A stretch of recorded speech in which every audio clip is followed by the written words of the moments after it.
Boa noite, seja muito bem-vindo e bem-vinda. Já estamos aqui, a postos, para trazer para vocês as principais notícias desta segunda-feira, 11 de dezembro. Quem está ao vivo aqui comigo? Olha só, Vitória Mello. Oi, Vitória. Oi, Kenzo, sabe aquela cadelinha que foi roubada ontem de manhã no Sudoeste? Ela foi localizada hoje pela Polícia Civil e detida ali dentro de um avião no aeroporto de João Pessoa, na Paraíba. O autor desse crime foi o ex-companheiro da tutora dela. Já já a gente traz todos os detalhes. Até já, Vitória. Ao vivo aqui comigo também, Fernando Jordão. Chega mais, Fernando. Vou falar sobre privatização da rodoviária. A Justiça negou um pedido para suspender a tramitação do projeto sobre o tema na Câmara Legislativa. Trago os detalhes já já. Assunto bastante polêmico que o Fernando Jordão vai trazer para a gente. E aqui na nossa terceira tela, a gente mostra para vocês ao vivo a volta para casa. Como é que está o trânsito na EPTG, na altura do acesso ao Guará. Amplia essa tela aqui para mim, por favor. Vocês conseguem ver o trânsito bastante carregado, intenso, parado nesse trecho aqui. Exatamente são os motoristas que saem do Guará e acessam agora aqui a EPTG. Nesse trecho, então, trânsito complicado. Na Épia, na altura da linha férrea, amplia essa imagem, por gentileza. O trânsito está fluindo bem. Agora há pouco, no giro dessa câmera do DR, a gente conseguiu ver que o trânsito estava um pouco mais carregado, mais para frente. Reduz a tela, por favor, para mim, para a gente continuar girando aqui. Opa, vamos lá, gente? Vamos reduzir? Travou a nossa câmera. Já já a gente volta, então, trazendo todos os detalhes das outras câmeras para vocês, porque agora a gente segue com o noticiário que tem outros destaques importantes. Um garçom se aproveitou de um momento de distração de uma cliente para levar o celular. Foi no Núcleo Bandeirante e as câmeras registraram tudo. 3 pessoas foram presas suspeitas de participarem de uma organização criminosa especializada em fraudes bancárias. Um herói trapalhão? Um homem vestido de super-herói tentou chamar a atenção das autoridades sobre os problemas do Hospital de Santa Maria. Mas deu ruim, gente. Na hora de descer, precisou de ajuda. Professores aprovados em um concurso público de 2022 ainda esperam a nomeação. O IMET emitiu um alerta para chuvas intensas aqui no DF. E em Valparaíso de Goiás, um carro bateu em um muro e o motorista fugiu sem prestar ajuda. Vem com a gente, já estamos no ar.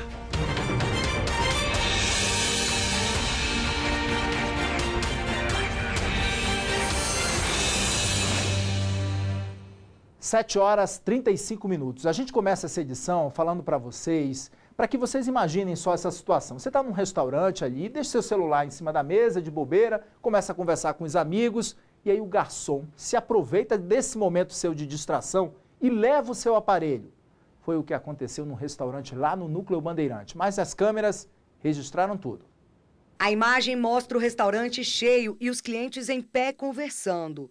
O garçom se aproxima da mesa, recolhe guardanapos e copos usados. Mas antes de sair, pega um guardanapo e carrega junto um celular e coloca na bandeja.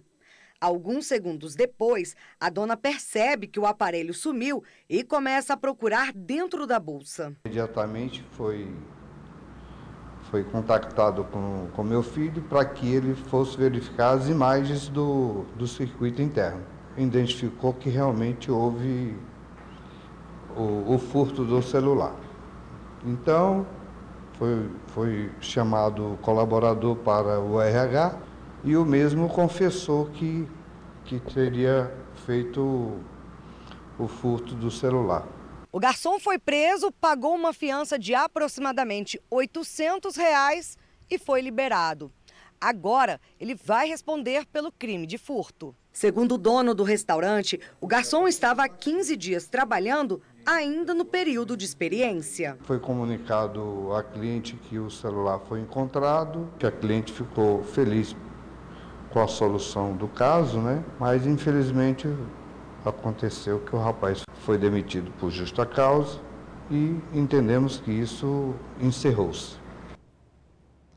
E olha, 2 pessoas ficaram feridas num acidente na altura da ponte da Vendinha, lá em Braslândia. De acordo com as informações dos bombeiros, 2 carros se envolveram na colisão e um deles, que é da assistência social do município de Mimoso de Goiás, capotou. 4 pessoas estavam nos veículos, sendo que 2 delas precisaram ser transportadas para o hospital de Braslândia com ferimentos sem gravidade.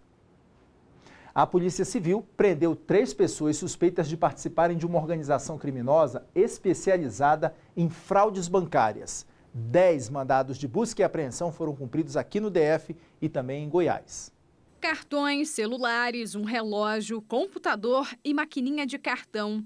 Todo esse material foi apreendido durante os mandados de busca e apreensão cumpridos pela Polícia Civil do DF nesta segunda-feira. Os 10 mandados de busca e apreensão foram cumpridos em Sobradinho, aqui no Distrito Federal, e também nas cidades de Aparecida de Goiânia, Anápolis e Planaltina de Goiás. Dos 5 alvos de prisão preventiva, 3 foram encontrados. Eles são suspeitos de fazer parte de uma organização criminosa especializada em fraudes bancárias em todo o país. Primeiro, eles escolhem a pessoa que terá os dados usados, a partir de uma análise do score bancário dela, para saber se essa pessoa teria um bom crédito no banco e o banco poderia, então, disponibilizar os recursos financeiros na conta. Abrem a conta, movimentam essa conta ali durante pouco tempo e já logo fazem um contrato de empréstimo, por exemplo.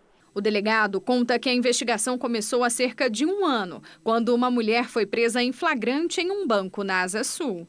De acordo com a polícia, os criminosos fazem pesquisas principalmente nas redes sociais antes de escolher as vítimas. É sempre importante, principalmente quem utiliza a rede social, a não fornecer, a não expor sua vida de uma forma muito ostensiva, né? Porque aquilo chama atenção. Principalmente se a pessoa posta fotos de viagens internacionais, bens caros como veículos, né? Aquilo chama atenção e dali podem produzir os documentos e atuar contra ela. 7h39. Se você usa a rodoviária do Plano Piloto, atenção, porque esse é um assunto polêmico, envolve essa questão da privatização da rodoviária aqui do Plano Piloto. Esse texto ele foi discutido na Câmara Legislativa e agora até o Judiciário foi acionado. Vamos falar com o Fernando Jordão, ao vivo aqui comigo? Fernando, conta pra gente como é que está essa questão dessa discussão da privatização aqui da rodoviária do Plano Piloto. A gente sempre mostra essas condições da rodoviária, as pessoas reclamam dos elevadores, da escada rolante, né? E agora esse ponto da privatização da rodoviária do Plano Piloto. O que foi debatido ali na Câmara Legislativa? Em que pé que está essa situação? Conta mais pra gente. Boa noite. Boa noite, Kenzo. Boa noite a você que nos acompanha em casa. Kenzo, você falou que quem usa a rodoviária praticamente o DF todo, né? Todo mundo que vem aqui para o plano tem que passar pela rodoviária do Plano Piloto.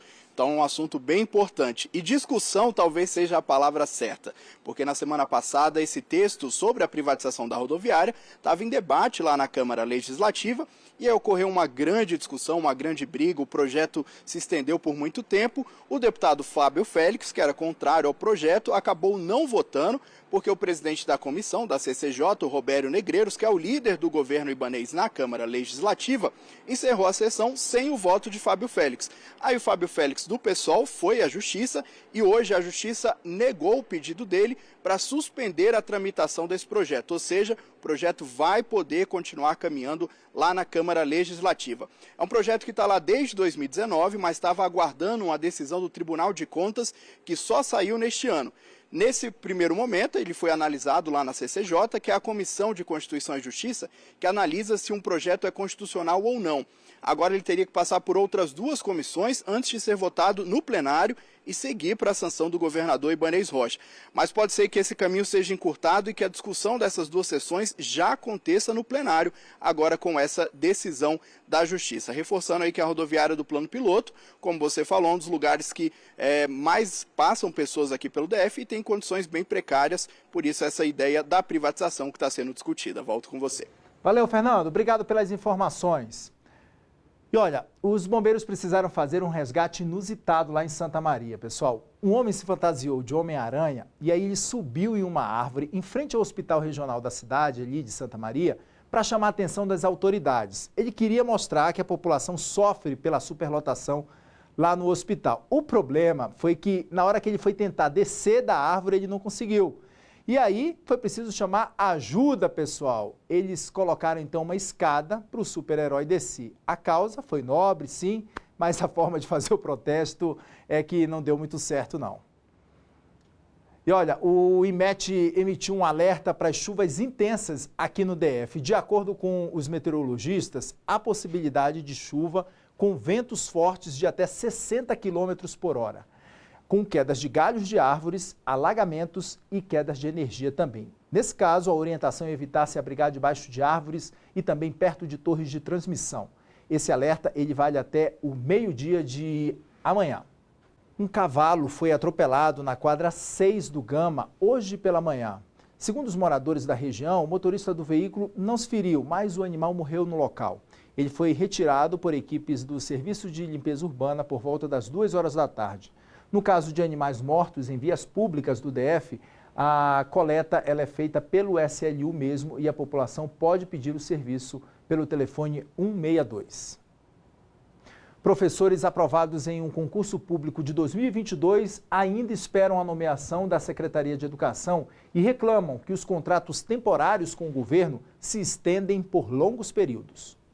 Esse grupo de professores trabalha como temporário, mesmo já aprovado no concurso de professor efetivo. Apesar da gente ter esse concurso homologado em julho de 2023 agora, a gente não tem nenhum cronograma de nomeação. Segundo o Sindicato dos Professores, o contrato temporário deveria ser apenas por um curto período e para situações excepcionais, como, por exemplo, para substituir um professor doente ou que está na vaga de diretor ou de coordenador de uma escola. E o governo já deveria ter convocado todos os professores aprovados no último concurso.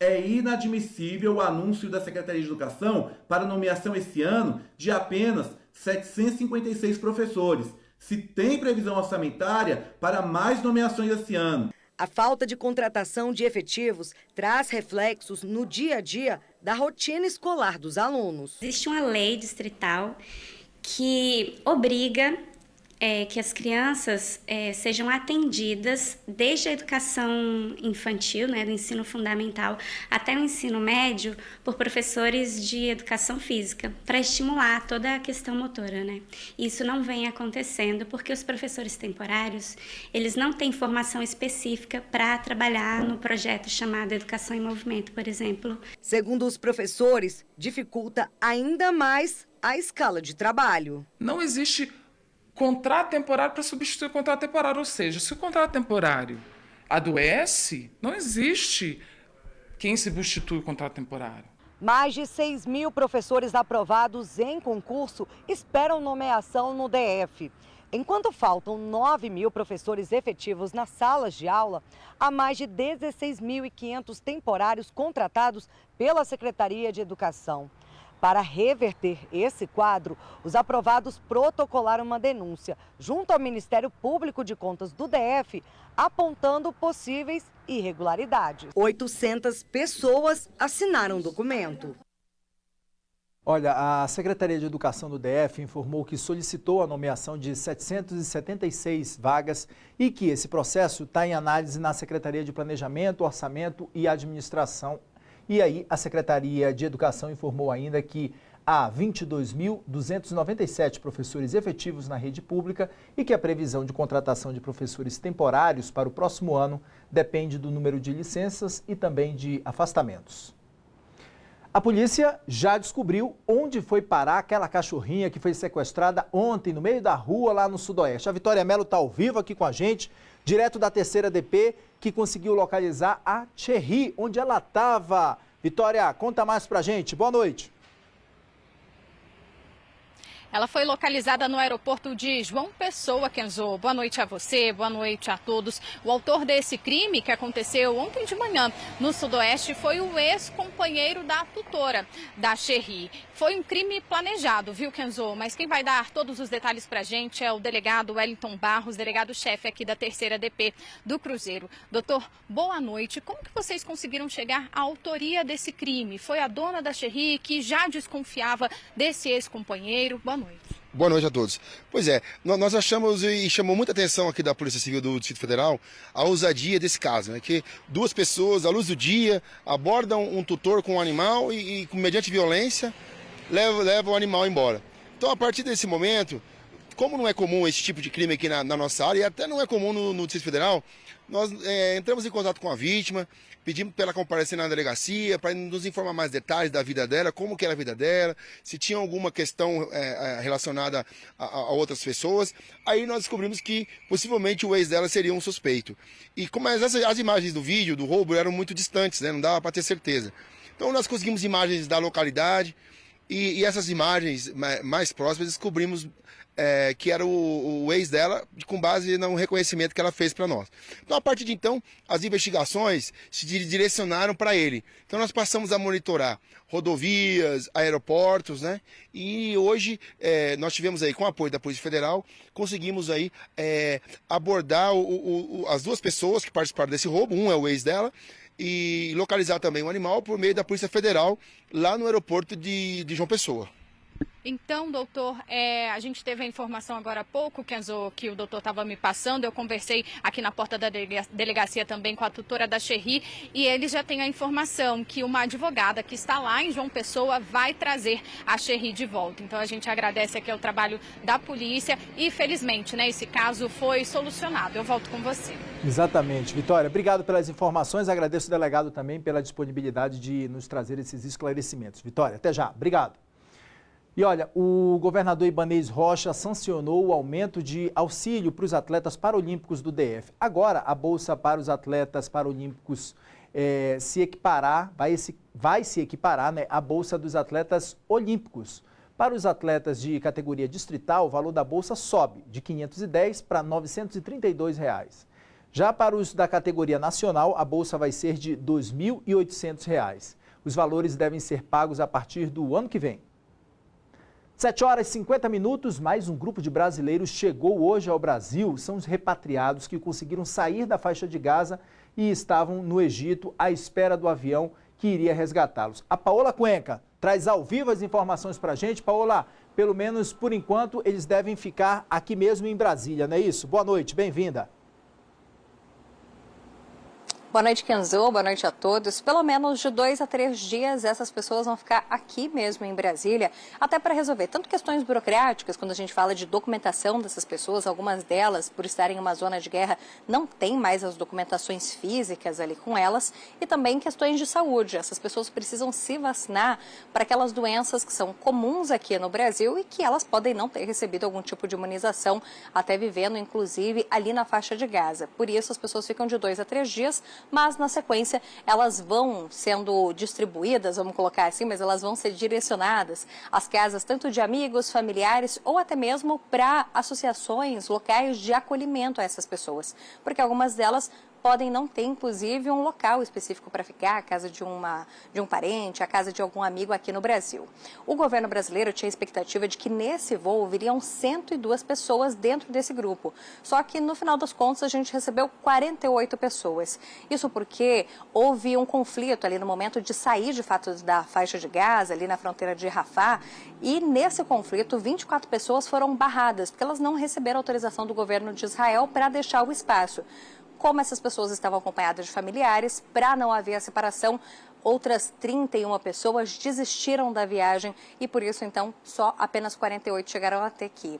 Desse grupo, a gente tem 27 crianças e adolescentes, 2 mulheres idosas. O Itamaraty ainda está tentando entender o que motivou esse veto do governo de Israel para que essas pessoas não pudessem chegar até aqui. Inclusive, hoje o presidente Lula recebeu duas pessoas familiares do brasileiro que foi sequestrado pelo Hamas e que o governo brasileiro também está tentando negociar ali para conseguir libertar esse refém.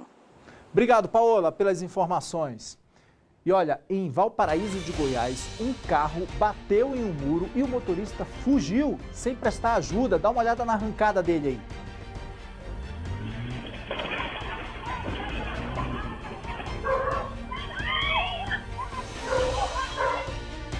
Sete horas e 53 minutos, a gente faz uma pausa rápida e já a gente te conta tudo.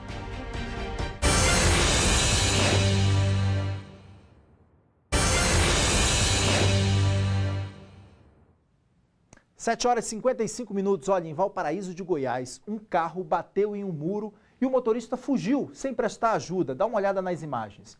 O vídeo da câmera de segurança mostra o momento em que o carro atinge esse muro. Uma vizinha vê essa situação e aí ela tenta conversar lá com o motorista, mas mesmo com o carro todo amassado, o motorista simplesmente dá ré e olha, vai embora, arranca sem prestar ajuda ao dono da casa. Isso aconteceu no sábado por volta do meio-dia, viu? De acordo com a moradora da casa, o homem até agora não apareceu, mas mesmo assim ela começou essa obra porque ela disse que não podia ficar sem essa proteção do muro. A vítima ainda não registrou a ocorrência na polícia. Agora, 7 horas e 56 minutos, vamos fazer um giro aqui para mostrar como é que estão o trânsito, como é que está o trânsito na EPTG. Amplia essa imagem para mim, rapidinho, olha só. Trânsito na EPTG, na altura da Estrada Parque Vicente Pires aqui, trânsito fluindo bem aqui na EPTG. Apesar do trânsito intenso, também não há registro de acidentes aqui nessa via. Reduz a tela, por gentileza, para mim. Travou de novo, pessoal. Hoje as câmeras estão desse jeito aqui comigo. É para me pegar de calça curta mesmo, mas não tem problema, não tem problema. Agora, voltou, gente, vamos lá. Vamos mostrar aqui rapidamente, então, como é que tá EPAR, final do Eixão Sul. Agora, final do Eixão Sul, trânsito fluindo muito bem nos dois sentidos da pista. Vamos tentar ver se a gente consegue retirar essa imagem ou ela vai travar de novo. Travou de novo, gente. Não tem problema, não tem problema. Agora, voltou. Vamos ver o acesso ao túnel Rei Pelé rapidinho. A túnel Rei Pelé não deu, não tem problema. Gente, amanhã tem mais. 7h30 eu tô te esperando. Obrigado pela audiência, uma ótima noite. Tchau, tchau.